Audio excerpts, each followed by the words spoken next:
We're here in our hometown of Winnipeg, Manitoba, Canada. That's Peg City for the rest of you locals. The River City, and this is the River City Review. Today on River City Review, we get our first look at the new Devil May Cry. Starts out with a guy drinking with strippers and ends with a guy, you know, drinking with strippers. The beautiful ladies Laura and Christy journey through the world of Star Wars Angry Birds. The Force is strong with this game. We check out the newest installment of the Die Hard franchise. You get a yippee-ki-yay at the end, someone falls out of a building. And finally, we slice through Konami's newest addition to the Metal Gear saga. Now, is it Raiden or is it Raiden? Because I don't know, I'm a Mortal Kombat guy and I'm pretty sure that it's Raiden. Raiden? Raiden? Raiden. Raiden. Raiden. But first, let's dive into our experience with Capcom's rebirth of the DMC franchise.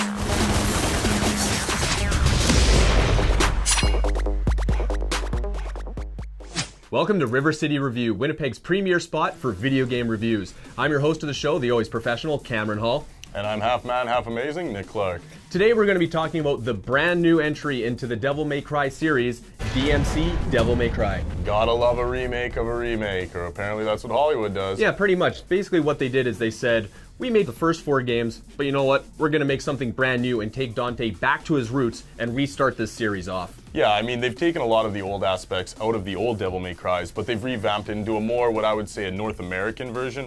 Who the hell are you? So what you have this time is Dante is going after the demon lord Mundus. He's looking for revenge against the demon that destroyed his father. I have absolute power. It's actually a little bit more of an adult game. This game, they actually ratcheted up the violent content, the sexual content, and the language. This isn't a game that's meant for children or younger audiences. Oh, heck no. Starts out with a guy drinking with strippers and ends with a guy, you know, drinking with strippers. So again, as far as the plot goes, this is a brand new entry into the series, so don't expect the previous 4 games to actually play into the storyline of this one. If you've never played a Devil May Cry game before, this is the perfect opportunity for you to jump in. Yeah, anybody can pick this one up, whether you know the backstory or not. So again, characters in the game, Dante's back, his brother Virgil is back. You don't remember me? No. I haven't gotten to any point in the game yet where you have classic characters like Trisha or... I haven't seen her, no. Yeah, so I don't know if they're going to be playing into the series at another point. There's a new girl character into this one. I can't remember her name right now. She sort of comes in and out of the storyline. She goes into the real world and she sort of phantom appears into the... She's a psychic medium pretty much, so she can communicate with Dante when he's in limbo, which is actually pretty nice. So talking about the weapons of the game, the weapons, Dante has his ebony, he has his ivory, he has his big ass sword. So he comes equipped with everything that you're used to having with Dante. But he has a whole slew of new arsenal too, doesn't he? I mean, he's got everything from a scythe to a giant axe, battle fists, and these little things he throws around that I really want for my personal collection. Yeah. Ah, hell yeah! And as previous Devil May Cry games had, you can upgrade your weapons too as you go through the game, giving them new abilities and just generally making them more powerful so that these weapons, they don't grow stale after a while. You keep building on them so it, you know, retains the interest in using these weapons as you go through the game. Graphically, a very powerful game. Probably the biggest issue that you'll deal with in that regard is the camera. You'll have small issues where the camera will shift on you depending on an action you're doing. But besides that, I don't think that there's anything game-breaking about this. Talking about the sound of the game, sound is fantastic. The voice acting, for one thing, is very good. Again, you get a little bit of the gruff. It's a little bit more mature. You get a lot of, you know, curse language in there. Yeah, but good stuff. I don't know my mother, but if you're calling me a son of a bitch, you wouldn't be the first. So as far as what I didn't like about the game, I think for me, probably the big thing is, again, you're playing a game where they haven't really treaded any new grounds.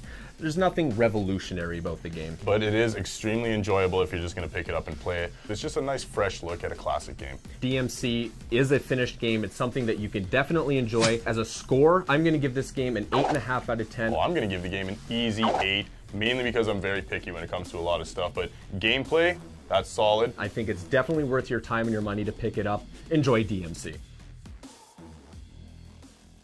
And that was our review of DMC Devil May Cry, Capcom's newest entry into the Devil May Cry series. And if you love Angry Birds and Star Wars, prepare to be dazzled by these two who've only played it for a day.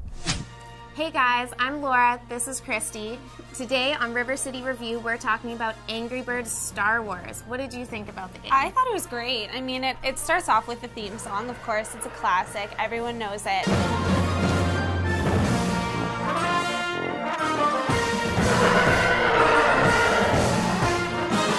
But it incorporates a lot of other songs and sounds that you hear throughout the Star Wars movies, which is really cool. There's also a lot of clips from Star Wars incorporated with Angry Birds, which is really cool. Star Wars fans are really gonna like this part. And then the classic red bird is actually Luke Skywalker, and he starts off as the original bird, and you tap when it gets close to what you want to break. He does a lightsaber circle and breaks anything near him. And when you can't beat a level, you even have Darth Vader mocking you, laughing at you.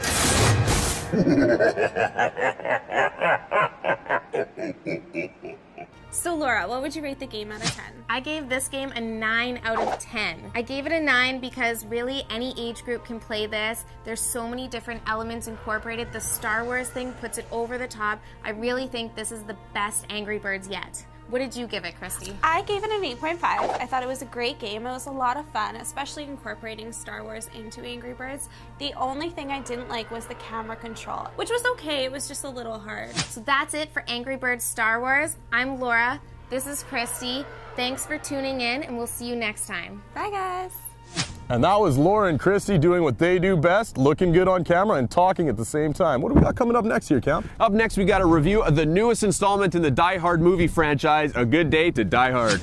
Welcome back to River City Review. I'm Nick Clark. And I'm Cameron All. Today we're going to be talking about the new Die Hard film, A Good Day to Die Hard. This is the 5th entry into the Die Hard franchise. And this is actually the first time that the Die Hard series has left North America. They find themselves in Russia. John McClane searching for his son. Will he find him? What's he doing? It's okay.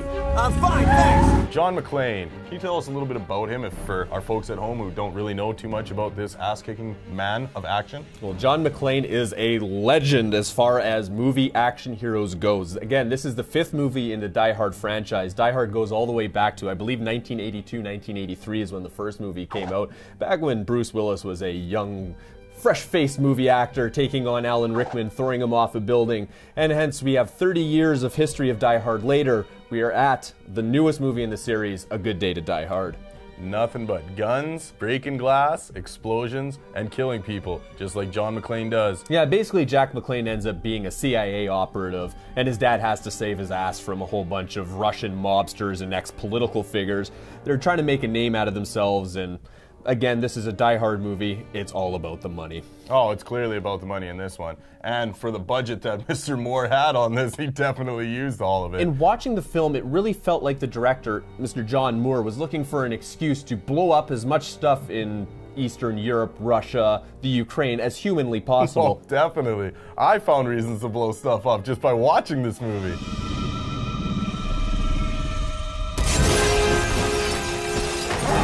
So pretty much my review of the movie, overall I would be giving it, I'm going to say a 7.5 or an 8. I'll give it a 10 on action, okay, but that's just action. But I'll give it a like 7.5 or an 8 on the actual review of the movie itself. What would you give? It was an okay film. It was by no means the best in the Die Hard movie franchise. Having said that, it wasn't a perfect film. Out of 10, I think I'm going to give this one a 6 out of 10. And if you like that and want some more action, why don't you go to your local theater that has D-box seats and prepare for the ride of a lifetime. And if you're looking for a little bit more action, we're going to go into a review of the newest entry into the legendary Metal Gear franchise. This is our review of Metal Gear Rising: Revengeance.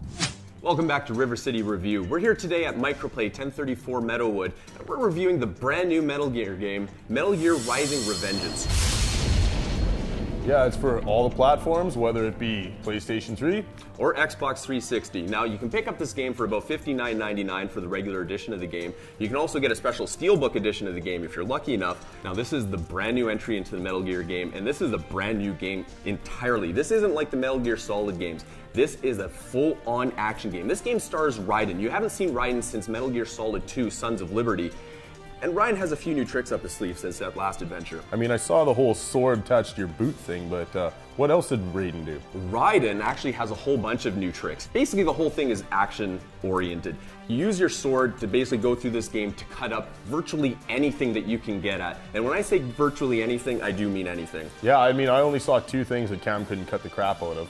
And the whole sequence, what's that thing called again? I think it's called the Zantenketsu, but don't quote me on that one. Yeah, what I could compare it to is like Afro Samurai, how you could gauge where you wanted to cut your enemies. But in this one, it's so fast, it's got a slow-mo as well as that. Basically, you can mystify someone with your sword after enough swings.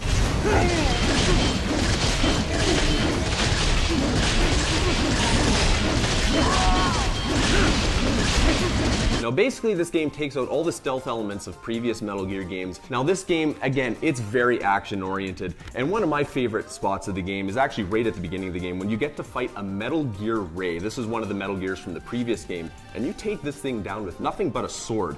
And you know what? Taking down a Metal Gear with a sword has got to be one of the most satisfying experiences in video games that I have ever had. You are full of surprises, Mr. Lightning Bolt. This isn't something that you've seen in previous Metal Gear games. Entirely action-oriented, which does lead to a couple downsides for it, as in most action games, you do have some issues with cameras. And in this game, specifically in some of the boss battles and some of the high action pieces, you do have issues with the camera where it will spin around on you and you don't know really what the heck's going on. So as far as downsides for the game, that's probably what it is. Yeah, I mean, it's just typical camera stuff, but overall, not too bad. You know what? I found myself screaming at it a couple times, but when you get to the next action sequence or you see the next, cutscene for the game, really it makes up for any weird camera work that you have to deal with. It's a saving grace. The camera work is not a game-breaking element.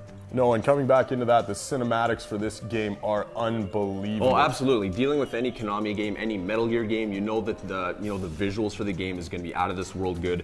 And trust me, the new Metal Gear game has definitely raised the bar another notch. As far as what I'm going to give this game, I am a little bit of a Metal Gear homie. I've played the game since I was a little Cameron Hall. I love the series. I'm giving it a 9 out of 10. I love it. Definitely check it out.